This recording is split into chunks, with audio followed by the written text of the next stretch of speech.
Hey everybody, and welcome back to the journey. It's kind of amazing. 2024 started and ended right here, exactly where I am standing. We are parked just on the street outside of the daughter's apartment, only it's a wee bit different. I'm currently in the San Francisco Bay Area visiting family, trying to get back to our beloved school bus, the Huckleberry, and I've been reflecting back on, well, the past year. It has been probably the craziest, interesting, it's been quite a year, and I want to share it with you, mostly because I want to look back upon it, and frankly, I can't really make any other videos right now, so this was 2024. Subscribe for more videos. I am terrified right now. I have been back in the United States for less than a half an hour right now, and my shoulders could not be higher up. I could not be more stressed. The first part coming down through the 5, very wide, feels like you're on interstate highways in the States. That all ended. I hear them. There we go.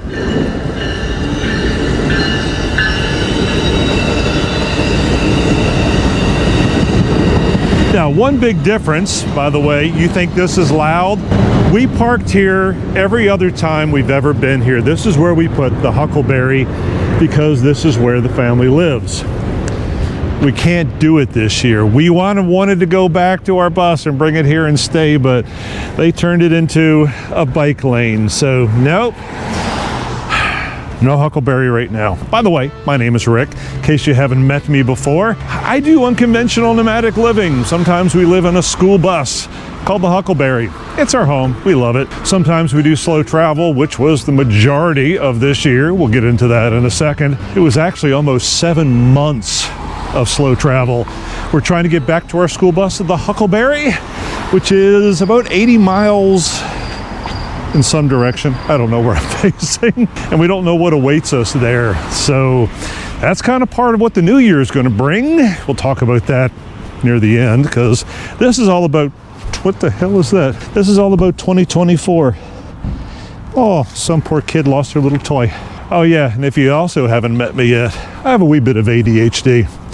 I tend to get distracted. Sorry about that. Yep, we've been here in California, by the way, for about a week now, and this is as sunny as we've seen it. I don't know that I could live in the Bay Area. It's nice. The people are crunchy. Oh, this weather. I mean, we came from Miami. Yeah, you get this for 10 minutes and then the sun comes out and the palm trees wave. I'm wearing a hoodie, for God's sakes, but I digress. Let's see if we can find a nice little place to walk to, and no, not the freeway over there. The other downside to here is, you ever seen so many freeways in one place? They're loud, they're crowded, they drive crazy here. Not as crazy as Miami, mind you. Oh my God, what is, it's the sun. Ah, I think I'm blinded. It'll be gone in 2 minutes, so don't worry. 2024 started with, look both ways, it's very important. 2024 started with us going to an even crunchier, hippier place than where I'm standing right now. I went to Schoolypalooza because I wanted to get a taste of a true nomadic life, because I live in a school bus, and honestly, I absolutely loved it. Right up until the moment that I absolutely hated it. We went down to Schoolypalooza. What is that, you ask, Rick? I'm glad you asked. A schoolie is a converted school bus. For those not in the know, it's what our Huckleberry is. Imagine a few hundred of them all in one place, out in the middle of the desert in Arizona. I mean, literally in the middle of the desert. There's nothing around except for desert and schoolie buses. The organizer actually described it as feral. That was our first goal of 2024. We had been living in the bus for maybe a year before that. We really wanted to find out what the real schoolie people were like. And we did. Hi, I'm Rick. Welcome back to The Journey. Events like Schoolypalooza are where people of like-minded attitude can come together and... Wait, stop, hold the presses. We have drama. Now, I figured Schoolypalooza would be free of this kind of nonsense. I thought there would be 1,000 free-minded and like-minded souls just sitting here communing, being nice to each other, but no, we got drama worthy of this idiot himself. This is literally a bookstore. Yeah, how's it going? This is nice. Thank you. Well, here, it's really good. And instead we keep taking it around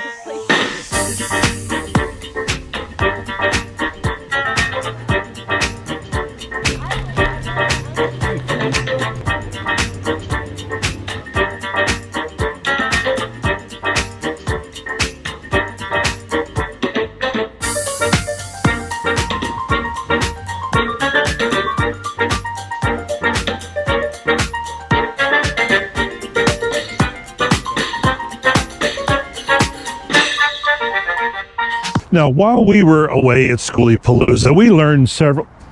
You can't see me because of this weird thing, can you? Let me try that again. Hi, is that better? Ooh, I'm gonna have wet butt syndrome. Schoolypalooza was an awakening. It was unlike anything I had been to before. I knew that such people existed. I knew such a lifestyle was there. I really wasn't prepared for the onslaught that was Schoolypalooza. Nikki liked it a whole lot more than I did. I struggled with it. And I guess it's time to fill you in on the background of all of the drama. You would think there's one Schoolypalooza. It's an odd name, but no, there are actually two. And the two sides apparently are at war with each other. Somebody copyrighted this and trademarked that, and this group is evil and that group is... It goes on and on and on. Okay, so a very nice lady who is selling weed cookies out of a very lovely basket told me they're making drums over there. And I think Nikki would love one.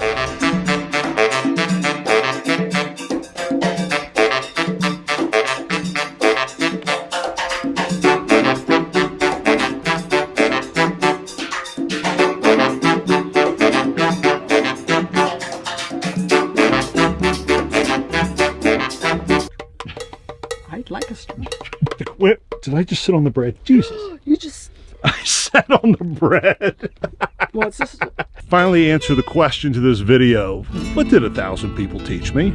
Okay, so here's the fun thing. There is nobody here at Schoolypalooza. All 1,000 buses and vans and everything else. Not a single person is quite like me. I mean, it's funny in a sad sort of way that I spent much of last night just trying to think of ways that I could push their bus into the ravine and set it on fire without actually getting caught. But I was also thinking about all the other wonderful, beautiful people who I've met at Schoolypalooza, and what would they do? And for the most part, a lot of them left. Now, we're technically still here. We're just about a mile away up the road. This is what you do when, well, you don't want other people to control your emotions. And then we had an opportunity to go to another event called Escapar.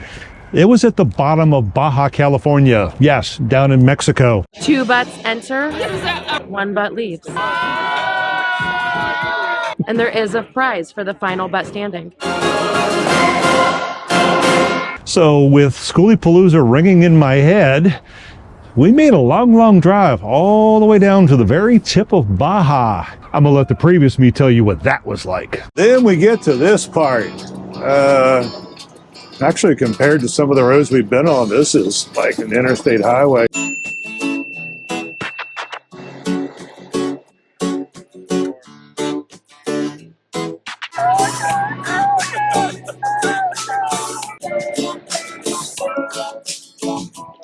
First, at the risk of scaring young children, I want to show you where we're parking for the next few days, assuming I can get out of here safely. Yep, we're just sitting here in a neighborhood in La Paz. Apparently you can park anywhere you want. For some reason, I chose to park next to Roosters. It's got tons and tons and tons and tons of restaurants. There's a couple you shouldn't visit, but let's dwell on the good ones.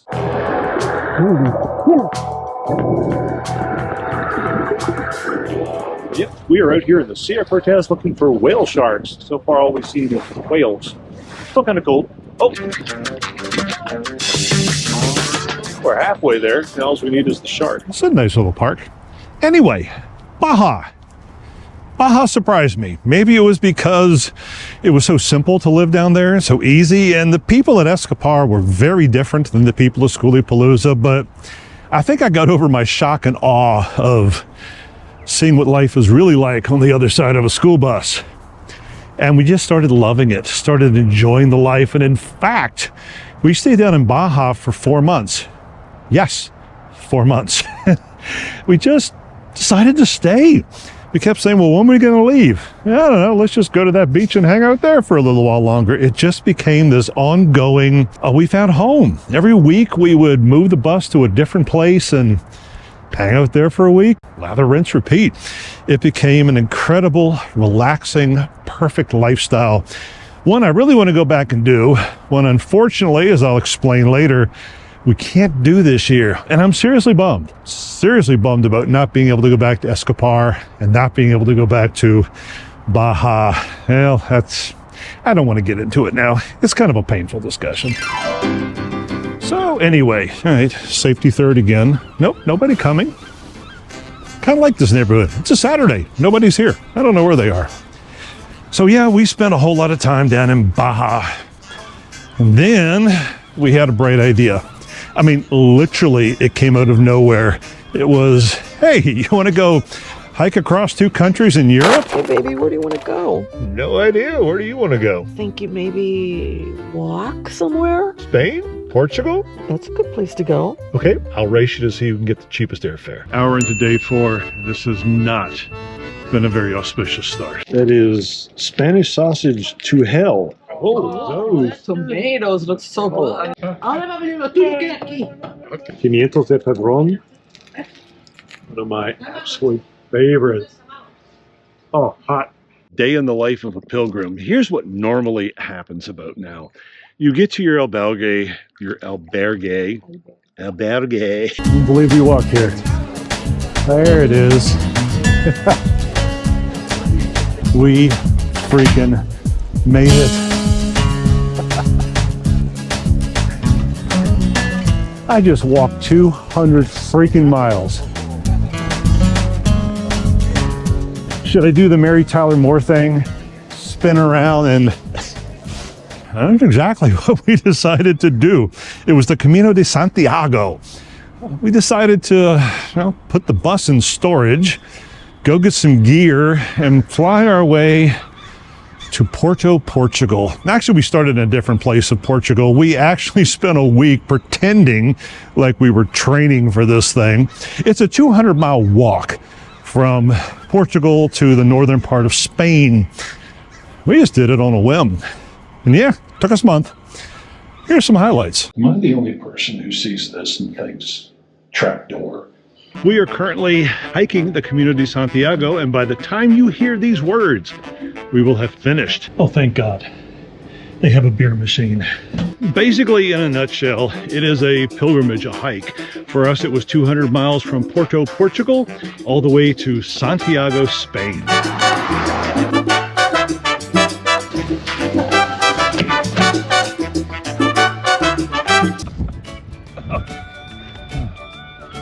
We have been walking for 3 hours. We've been following the Google Camino, and apparently that's just down industrial highway roads. She met a guy named Michael. What did Michael tell us is dangerous out there? All the roads out there, they're very, very dangerous.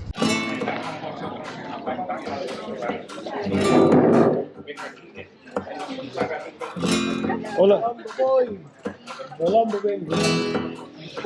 Oh, very important thing. Every time you stop, check your shoes, check your socks, check your feet. Feet are what's going to get you to the end point. So I don't do it as often as I should, and I got about 4 hot spots. Check your feet. There's no better map system than a placemat from a restaurant. We are currently here in Tui. We crossed over Portugal. We are going up, all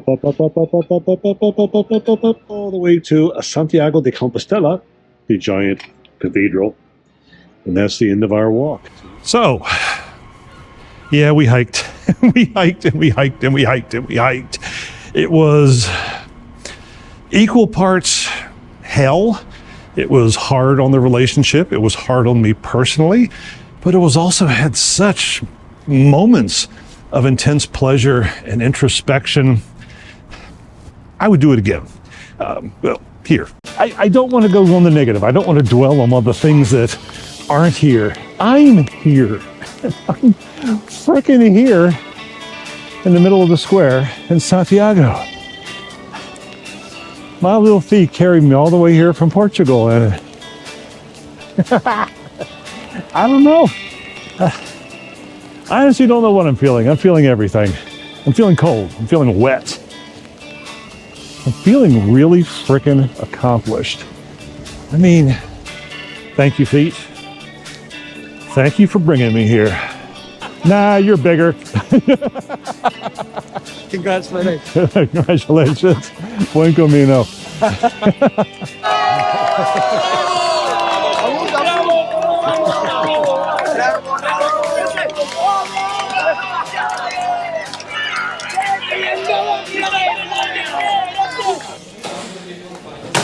It's funny, I've never seen my name in Latin. Apparently I am Richardum. Now here's the fun part. I don't know how to leave this with you and I. I mean, look at this giant thing behind me. Do I simply go from here to check into a hotel and show you what the bathroom looks like? Nah, that does not seem right. We got a lot to do. We gotta get our Compostela. We gotta turn in our passport. We gotta get all kinds of paperwork. We gotta get out of the rain and get dry. Nope, I think this is the right moment to end this. I made it. I freaking made it. Okay, and here's where things get interesting, at least for me, kind of interesting. We were going to come home after the Camino, get back on the bus and keep doing bussy things. We decided to stay.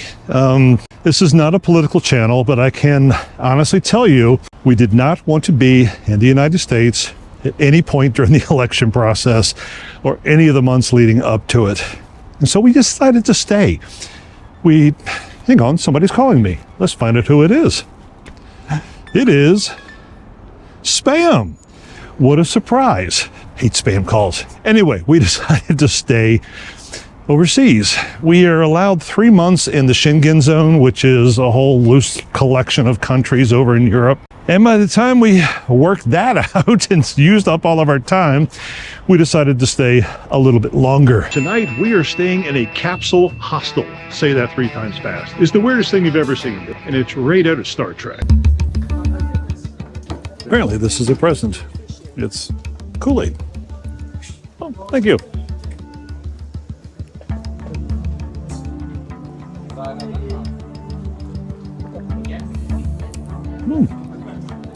Actually pretty thick.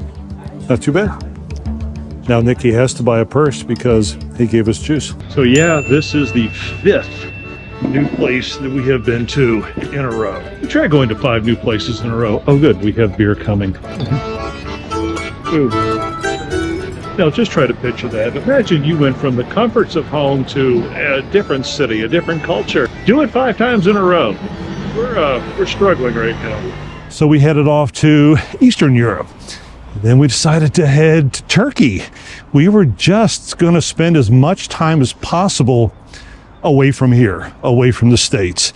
We also had this wild idea of, instead of flying home, let's just take a repositioning cruise ship across the Atlantic Ocean. I want to start today's tale of cruise ship goodness with a story. A tale that is equal parts miserable and funny.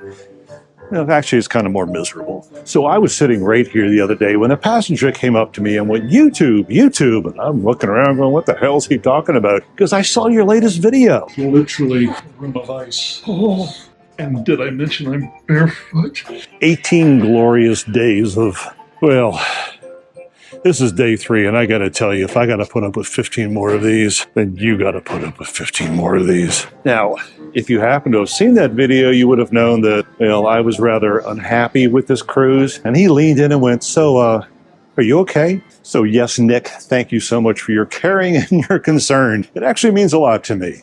It also sort of brought up the fact that I'm a grumpy son. Now, work with me here a little bit. Is this thing... Yes. Riveting content, setting up cameras. A few years ago when this whole thing started, when I decided to have a much not enjoyable burnout from work where I decided to quit my job and run away and live the life of a nomad, I wanted to do international travel. That's really all I wanted to do, was live out of a suitcase, live out of a backpack, and just travel everywhere. I just non-stop. That's all I wanted to do. And that's what we did before we decided to do the bus. We spent a lot of time down in Central America, Mexico. We again went over to Europe and spent a lot of time there. And then we got the idea that we wanted to create a bus. And we did. We built the Huckleberry. And we lived in it for about a year. And I was finally thinking, yes, this is the life. This is why I quit my world and why I started this whole new journey. Then came the international travel in 2024. Oh, wow. Probably this way. They're selling small children, no, mannequins. This place just keeps sprawling in every frickin' direction. I have, in a very good way, no idea where we are, but I love it. So what do I think of Istanbul? We have been here precisely 1 day and a half. I don't know. I honestly don't know. It's such a unique, deeply cultured, I like it. Don't get me wrong. I am having so much fun and so much enjoyment being here, but oh, it's unlike most things I've been before. Oh, the square is the Pasha. We walked by this out there. I don't know what the Pasha is, but that was the gate of it. We deserve a beer. Hello. Hello. That looks very good.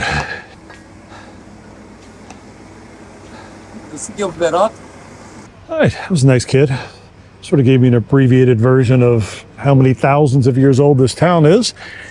It's really weird. In the United States, you think, oh, this place is really old. It was built in 1892. Yeah, this place was, they measure things in hundreds of years BC. It's, time means something very different here. Okay, where shall we walk? Because I need to be hyper and I will find weird things to do instead of talk to you. Let's go this way. One of the reasons that I wanted to stay, not just because of the whole election thing, was I wanted to get back to international travel. Every time we've done it before, we'd only been out for 3 months at a time.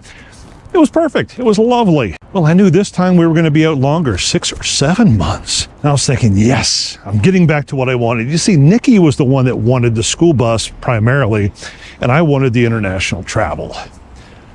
I kind of learned that she may have been right.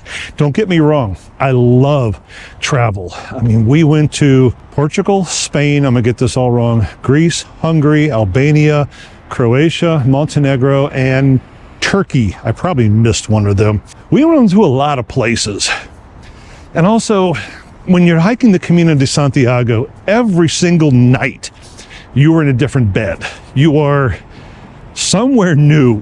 And then the way we were traveling, at least initially, is we'd be somewhere for 2-3 days, maybe a week, and then we're hightailing it somewhere else. It got to be too much movement. So we stayed for a month in Albania in one apartment. And that was nice. And then we kind of went back to our evil ways while we were waiting for the cruise ship to start. And every single moment, as much as I was loving it, much as I absolutely was loving it, I also couldn't wait to come back to the bus. And it had nothing to do with where I was or craving home. It was just too much being on the go. I learned that every time you see one of these YouTubers going, I've been traveling the world making videos for years, and now we're burned out. You can get burned out traveling. I was so ready to not travel. Now, here's the interesting part. My daughter, Nikki's daughter, asked me 2 nights ago what I missed about the trip, what I liked most about the trip. And it was funny, I kept saying, I just want to go back. Everything I just told you said the exact opposite. I wanted to go back. And I had to think long and hard about why I said that. Today, we're going to cross back into the good old USA after 3 months of being down here in Baja. And not surprisingly, I'm of mixed emotions about the moment.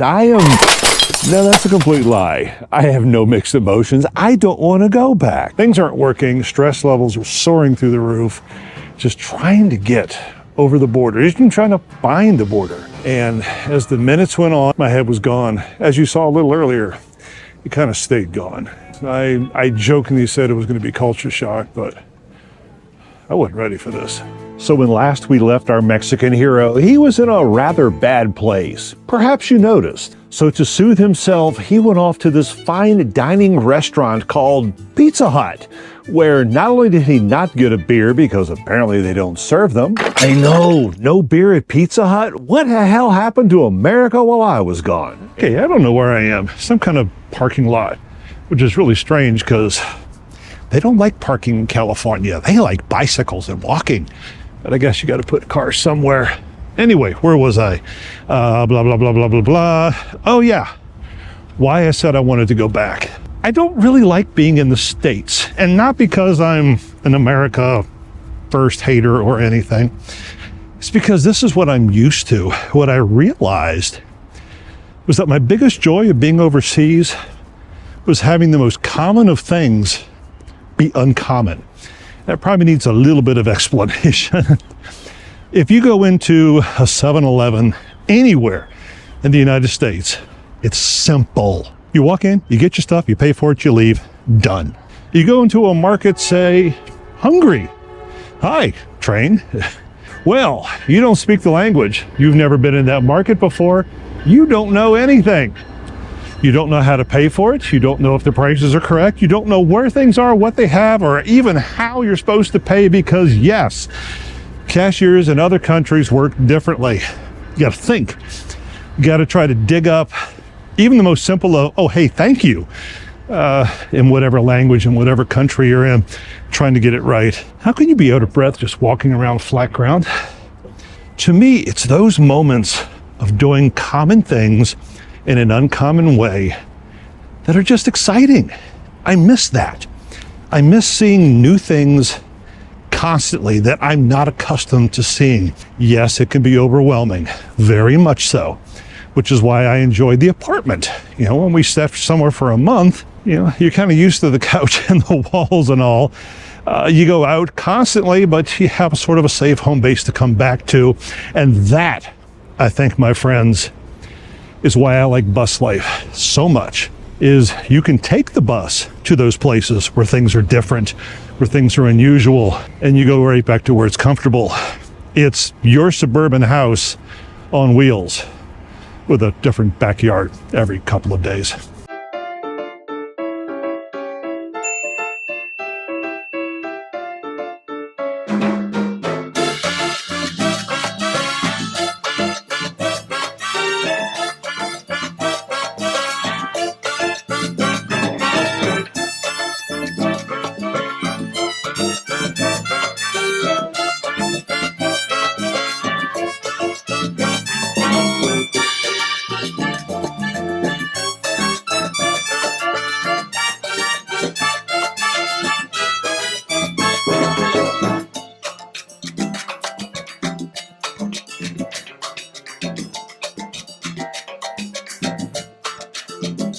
By the way, in the beginning of this video, when I look so perplexed, what you're not hearing is what we heard all the time. What we heard all the time. What we heard all the time.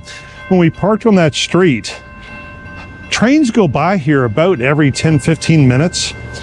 And up until recently, they did not have that sign that says no train horn. So every 10 or 15 minutes, you would hear, you don't hear it anymore. So I was actually going, oh, yay, we get to park here and only get the sounds of that.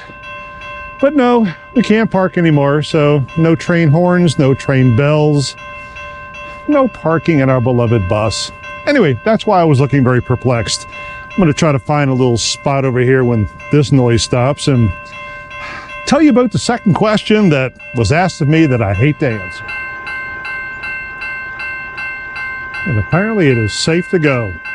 Oh, my God, that stopped. Okay, where was I? The daughter, when she asked me that question I mentioned earlier, she had actually asked me something before that I guess I looked pained or uncomfortable, and she quickly asked the second question. It's a question I get asked all the time. And probably another reason that I love being overseas is because nobody will ever ask it there, ever. And it's, what's your favorite country? What's your favorite place? You know, hey, Rick, you've been to over 40 different countries. Which one was the best? I refuse to answer that because it's, oh my God, again? See, this is what it was like. Oh, dude, run. This is what it was like actually living here on the street every few minutes. Okay, I definitely have to find a quieter place to answer this.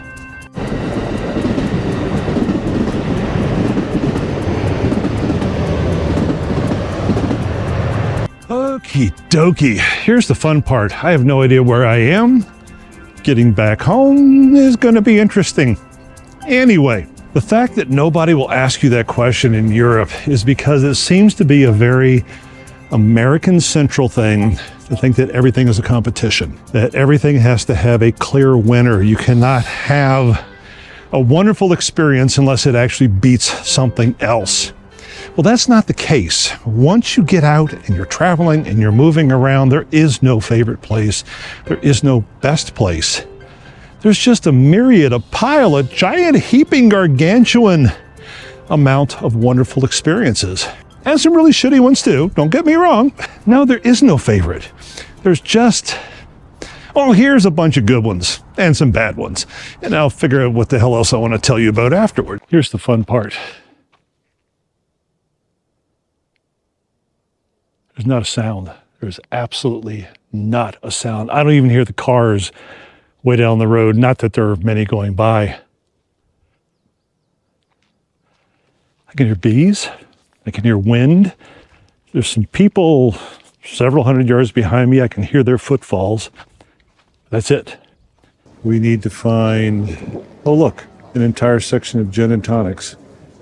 No, ooh, they have tequilas. Wrong country again. Focus, Rick, focus, focus, focus. Nierka Espanola likes something with a pickle in it. Pickled vegetables.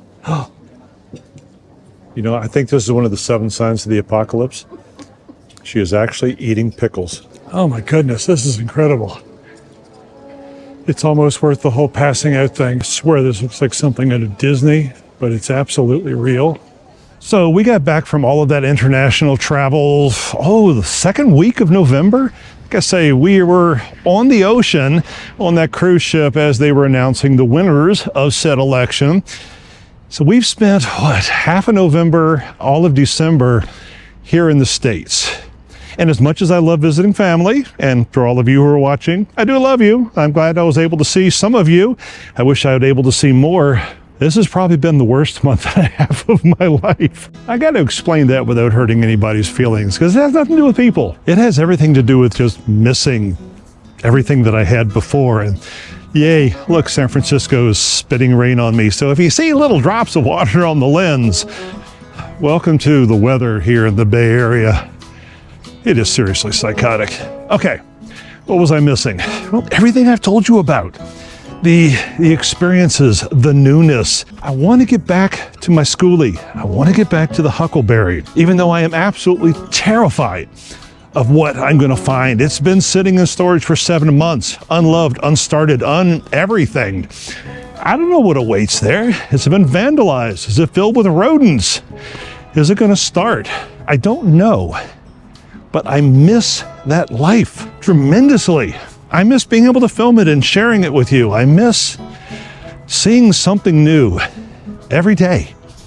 Being able to explore, to look, sitting in one place is not something I do well. Yeah, I enjoy family. I enjoyed Christmas. I enjoyed spending Thanksgiving Day and talking. I even enjoyed catching up with friends over in Miami. Sitting still is not in my DNA, apparently. One of the greatest things I did is when I had that burnout, decided to quit everything and to live this life. And even a month and a half away from it seems more than I can bear, which brings us to 2025, because in just a couple of days, this year is over. Oh, I hear noises. Does that mean I'm gonna cross while I can? Here's the fun part about 2025 is we're going to have to start being more responsible. We've already started season 11, which is the return to bus life, even though we're not quite back at the bus yet. I know, it's still a couple weeks away. We'll get there eventually. But once we get back, well, if you saw the very first video of season 11, you'll know we're broke. It's a bad news, good news, bad news sort of video for you. Let's start with the first bad news. We're broke and tired. You probably understand the feeling. You might feel the same way. The good news is we're broke and tired because we've been doing nonstop travel for 6 months and the travel is blissfully over. Oh yeah, the other bad news. I kind of mentioned it earlier. We're broke and tired. We're broke. Yeah, the broke part's kind of got us a little down. We're living on a fixed income, Social Security, evil ex-wives, expenses, all kinds of fun things are happening, which means at some point we have to go back to work, all while maintaining this life. Are we going to travel more? Yeah, almost certainly we'll be traveling in 2025. Don't know where, don't know when, haven't even discussed it. Actually, we have, but we haven't agreed on anything yet. But what we have done is agree that we want to go back to bus life. We want to get back to our huckleberry. We want to get down to Arizona. We want to start enjoying nomad, unconventional living again. And some of the work we've been talking about doing are things that involve that. Being a camp host, being a gate guarder, which I know it sounds really weird. You're kind of out in the middle of Texas, the Great West, and you're guarding a gate to an oil field, living in your bus. Somehow it all works and they actually pay you, and we'll use that money to try to fund some fun. I don't know exactly what 2025 is going to be, except I cannot wait to get started. Family, I love you, but I got to get out of here. I have got to get back to my bus. I've got to get back to the life. Mostly because I want to make videos. I don't just like living it, I like sharing it. I love it so much that I have to bring you all along. So that is going to be 2025. Did I do a fair job of it in 2024? Yeah, I pushed some limits. I found out where my edges are, and I kind of know how long I can stay away. 6 months is too long. 3 months is too little. Happy spot somewhere in the middle. 2025, I'm sure we'll be pushing more boundaries and enjoying more stuff and seeing more new things. And in the meantime, I got to figure out how to get back into this apartment to go see my family. Thanks for watching.